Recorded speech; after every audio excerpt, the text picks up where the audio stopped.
Rương ở bục rớt côn pro xa. Cá bị preng nhảy, miên ta chả mà nẹ, nâng đôn chả mà nẹ, nơi srục mùi. Ta chả dây chả nú, miên con krô mồm mà nẹ, rúp lọ nà. Nẹ nà tiêu đần đắng, có quát mình prom oi quạt thà. Nẹ nà to mình chê mà đài kê bán, tớp quát oi côn chi pro phút nẹ nụ. Chuôn chi thằng ngày mùa nú, miên cầm lo mà nẹ rúp riêng sạch bán. Chô tê đần đắng côn quát thà. Anh oi anh, công prùi chặt.ប៉ុន្តែឯងត្រូវតមជេរម្ដាយគេហើយទទួលបម្រើអញតាមពីអញទើបអញឲ្យឯងបើតមមិនបានអញផ្ដាច់មិនឲ្យឯងទេអញប្រាប់ឯងឲ្យដឹងជាមុនលុះក្រោយទៅឯងកុំថាអញកែកណាកំឡោះនោះថាខ្ញុំបាទតមជេរម្ដាយគេបានហើយធ្វើការអ្វីក៏បានទាំងអស់ខ្ញុំបាទទទួលសពគ្រប់ប្រការតាមប្រសាសន៍លោកឪពុកតានោះថាបើឯងតមជាម្ដាយគេបានមែនឯងទៅសិនចោះព្រឹកត្រូវឯងមកវិញពីព្រលឹមកំឡោះនោះក៏លាវិលទៅផ្ទះវិញ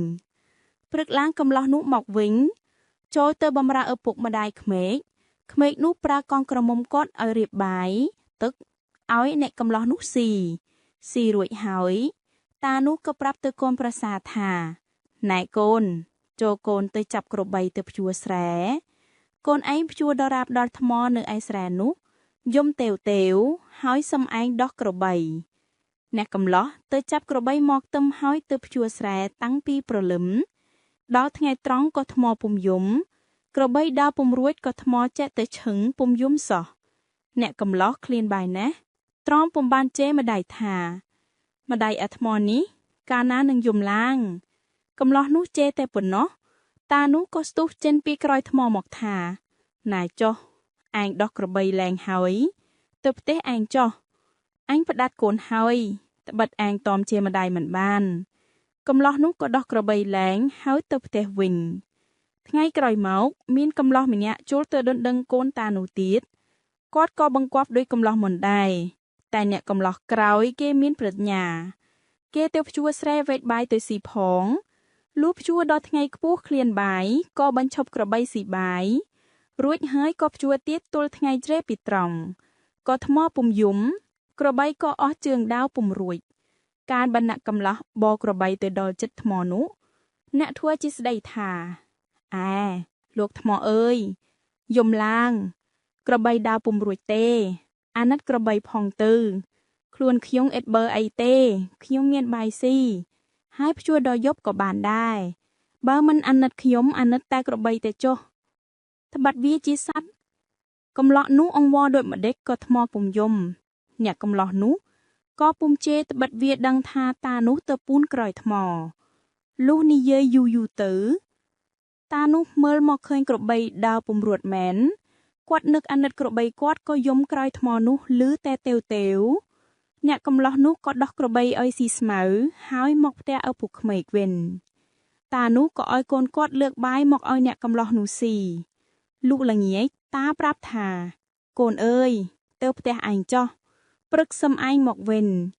កំឡោះនោះក៏លាទៅផ្ទះលុះយប់មកលឹបចាំស្ដាប់យកការនៅក្រោមដំណេកតានោះព្រោះគាត់និយាយគិតគូរនឹងប្រពន្ធគាត់ទាល់តែដេកលក់វេលាយប់តាចាស់ចូលដេកក៏និយាយនឹងយាយថាដូនអានេះវាតមជេរម្ដាយបានប៉ុន្តែរូបរាងវាអាក្រក់មិនសមនឹងកូនយើងដូច្នេះយើងរកឧបាយយ៉ាងណាឲ្យវាខឹងជេរម្ដាយហើយយើងនឹងផ្ដាច់វាទៅដូនឆ្លើយងាយទេបើដូច្នេះចូលតែឯងចូលក្នុងការ៉ុងមួយទៀតដាក់អង្ករព្រឹកឡើងវាមកខ្ញុំប្រាប់វាថាតាទៅកាប់អ៊ុសលើភ្នំមុនហើយខ្ញុំឲ្យវារែកតាឯងនឹងអង្ករទៅលើភ្នំបើវាធ្ងន់វាខឹងវាជេរនោះតាឯងនៅក្នុងការ៉ុងស្រាប់នឹងលឺហើយមកវិញផ្ដាច់វាបានដោយងាយតាយាយគិតគ្នាដូច្នោះហើយក៏ដេកទៅឯអ្នកកំឡោះលុបស្ដាប់នៅក្រោមផ្ទះឮដឹងការអស់ហើយក៏វិលទៅដេកឯផ្ទះវាព្រឹកឡើងអ្នកកំឡោះនោះទៅបម្រើឪពុកម្ដាយក្មេកក៏ស្រាប់តែឃើញយាយចាស់បង្ហានអំរែកហើយប្រាប់ថាកូនអើយឯងទៅកាប់អុសលើភ្នំហើយគាត់ផ្ដាំឲ្យកូនឯងរែកអង្ករនេះឡើងទៅតាមឲ្យឆាប់ ត្បិតគាត់ទៅតាំងពីព្រឹកមិនតាន់ហាងហូបបាយផងមានតែកូនឯងរែកទៅឲ្យឆាប់និងឲ្យដណ្ដាំបាយឲ្យឪឯងកំឡោះនោះទទួលអំរែកហើយក៏រែកទៅតាមជើងភ្នំដល់រែកឡាយបន្តិចទៅធ្ងន់ណាស់ក៏រែកចុះមកវិញហើយស្ដីថាអោឪអើយខ្ញុំឃ្លានបាយណាស់ខ្ញុំរែកឡើងទៅឲ្យឆាប់មិនបានទេបើវាធ្ងន់នរណានឹងរែកឡើងទៅវិញរួចបើឪមិនអាណិតគាត់ជេរបន្ទុកដូចម្ដេចក៏ទទួលនិយាយហើយរែកចុះមកវាលវិញលុះរែកទៅដល់កន្លែងមួយឃើញស្បូវស្ងួតល្អក៏រែកទៅដាក់ឈប់កណ្ដាលស្បូវនោះហើយដើរទៅបាត់មួយស្របុកទៅដើរត្រឡប់មកវិញយកភ្លើងដុតអំរែកលុះភ្លើងឆេះស្បូវជុំវិញហើយក្តៅដល់តាចាស់នៅក្នុងអំរែកគាត់ក៏បំរាស់ញយរង្គើទាំងការងភ័យក្រែងភ្លើងឆេះស្លាប់ប៉ុន្តែដេញមិនរួចអ្នកកំឡោះធ្វើជារត់មកពីណាស្រែកថាជើនរណាដុតភ្លើងឆេះអំរែកអញអស់ធ្វើដូចម្ដេចអញនឹងចូលទៅបានបើភ្លើងឆេះជុំវិញដូច្នេះចូលមិនចុះទេថាហើយឈរស្រែកនៅក្រៅលុះភ្លើងឆេះដល់ការងដឹងថាតាចាស់ក្តៅណាស់ទៅស្ទុះចូលទៅអូសអំរែកចេញពីភ្លើងរួចហើយភ្លើងក៏ឆេះដេចខ្សែការងលោកតាចាស់បំរាស់ញយទៅញាក់កំឡោះស្រែការងចិនឃើញតាឪពុកក្មេករលាកភ្លើងឆេះទាំងសក់ក្បាលក៏ជំរាបថាជើលោកឪអើយម្ដេចក៏មិនប្រាប់កូនកុំអីភ្លើងឆេះស្លាប់ចៅម៉ែឲ្យនៅមេម្ដាយតាចាស់ខឹងណាស់តែពុំដឹងជាធ្វើដូចម្ដេចឡើងដោយទៅញងមកផ្ទះវិញត្រឹមថ្ងៃមួយថ្ងៃណាមួយដោយវាអូសចេញទីភ្លើងណាមួយដោយរលាកភ្លើងមកដល់ផ្ទះវិញគ្មានស្ដីមួយម៉ាត់ដល់ផ្ទះហើយប្រាប់កូនប្រសាថាទៅផ្ទះចុះព្រឹកសឹមមកវិញឯកូនប្រសាលាទៅផ្ទះដល់យប់ក៏មកពួនប្របិនស្ដាប់តាយាយគិតគ្នាទៀតលុះដល់យប់តាចាស់យួនចាស់ចូលដេកតានិយាយគិតគ្នាទៀតតាថាគិតដូចម្ដេចនឹងផ្ដាច់វាបានអានេះមានប្រាជ្ញាណាស់តែបើឲ្យកូនយួនទៅវាមិនសមនឹងកូនយួនទេពីថ្ងៃមិញវាដឹងថាឯងនៅក្នុងករងវារែកទៅដល់កណ្ដាលផ្លូវវាថាធ្ងន់ណាស់តែវាមិនជេរម្ដាយទេវារកទីណាមានស្បូវស្ងួតវារែកអំរែកទៅដាក់កណ្ដាលស្បូវហើយវាដោតទៅរកភ្លើងមកដុតជុំវិញលូកភ្លើងឆេះវាធ្វើជាស្រែកថានរណាដុតភ្លើងនេះឆេះអំរែកអានអស់ធ្វើដូចម្ដេចអាននឹងចូលទៅដានបើភ្លើងឆេះជុំវិញដូច្នេះចូលមិនចុះទេថាហើយឈរស្រែកនៅក្រៅលូកភ្លើងឆេះដល់ហើយក្តៅរលាកអានទៅហើយទើបវារត់ចូលទៅអូសអំរែកចេញមកអញភ័យណាស់ប៉ុន្តែដេញមិនរួចព្រោះវាចង់មកការំជួបអញរលាកអស់ទាំងខ្លួនឥឡូវនេះយើងគិតដូចម្ដេចនឹងផ្ដាច់វាបានយាយថាឥឡូវនេះយើងគិតថាតាឯងធ្វើជាម្ចាស់ឲ្យវាធ្វើជាឆ្កែនាំទៅបណ្ដើររកអណ្ដោកឲ្យវាវ៉ាដូចឆ្កែបើវារកអណ្ដោកមិនបានឬវាបោលមិនទាន់ទេនោះយើងផ្ដាច់វាបានដោយងាយតាចាស់ថាអើដូនគិតដូចនេះត្រូវព្រឹកអញធ្វើដូចឯងថាតាយាយគិតគ្នាហើយក៏ដេកទៅឯអ្នកកំឡោះស្ដាប់ដឹងការអស់ហើយក៏វិលទៅដេកឯផ្ទះវា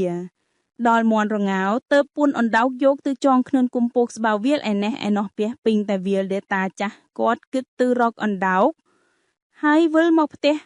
ដេកធัวប្រងែទៀតព្រឹកព្រីហាំឡើងចៅនោះទៅបំរើផ្ទះឪពុកក្មេកម្ដាយក្មេក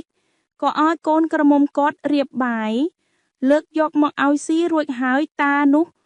ក៏ប្រាប់ទៅកូនប្រសាថាកូនឥឡូវយើងទៅបណ្ដើរអណ្ដោកទៅប៉ុន្តែយើងគ្មានឆ្កែកូនឯងធ្វើឆ្កែឪធ្វើម្ចាស់យើងទៅរកក្រាញ់បានមួយពីរយកមកស៊ីចៅនោះឆ្លើយបាតហើយតាចាស់ពួនបាយសំណុំទឹកបំពង់ដើរចេញពីផ្ទះទៅចៅនោះក៏បោជើងបូនតាមក្រោយទៅដល់វាលកន្លែងវាចងអណ្ដោកនោះវាក៏បោទៅមុខចូនកំពតស្បៅមួយធ្វើជាកោះងងងតាចាស់រត់ទៅដល់វាកម្មបានអណ្ដោកមួយហើយទៅទៀតកម្មបានអណ្ដោក7 8ដល់ថ្ងៃត្រង់តាចាស់ឃ្លានពេកណាស់ក៏អង្គុយគិតនឹងស្រែបាយស៊ីឆ្កែមើលទៅខាងក្រៅឃើញក្របីមួយហ្វូងក៏បោទៅដេញក្របីបោចូលស៊ីស្រូវស្រែអ្នកស្រុកតាចាស់ឃើញហើយរត់ទៅដេញក្របីចេញពីស្រែឆ្កែបោមកស៊ីបាយអស់ហើយបោទៅបាត់ឯឪពុកក្មេកជាម្ចាស់ឆ្កែវិលមកវិញ រកបាយស៊ីគ្មានព្រក់ឆ្កែស៊ីអស់ហើយខឹងណាស់ដេញវាយពុំទាន់ណាអស់កម្លាំងឃ្លានបាយណាផ្លូវឆ្ងាយក៏ខំដើរមកផ្ទះវិញទាំងអត់បាយដើរពុំចង់រួចបន្ទោឆ្កែមិនបានទេត្បិតវាចំណាំអីចឹងដល់ផ្ទះស៊ីបាយរួចហើយប្រាប់កូនប្រសាថាទៅផ្ទះចុះព្រឹកសឹមមកវិញដល់យប់កូនប្រសាមកស្ដាប់តាយាយគិតគ្នាទៀតលុះដល់យប់តាចាស់យាយចាស់ចូលដេកតាប្រាប់យាយពីរឿងដែលកូនប្រសាបាបហើយបងអត់ទាំងបាយផងដូនថាណោយឲ្យកូនទៅវាទៅផ្ដាច់វាមិនបានទេអានេះមានប្រាជ្ញាណាស់ឯងគិតអ្វីក៏វាដឹងមុនទាំងអស់វាធ្វើបាបស្ទើរតែស្លាប់ម្ដេចក៏មិនរៀងតាចាស់ឆ្លើយថានឹងឲ្យវាទៅមុលទៅរូបរាងវាមិនសមនឹងកូនយើងសោះប៉ុន្តែយើងធ្វើកលឲ្យវាខឹងឲ្យវាជេរម្ដាយវាមិនជេរដូច្នេះដូនជួយគិតអញម្ដង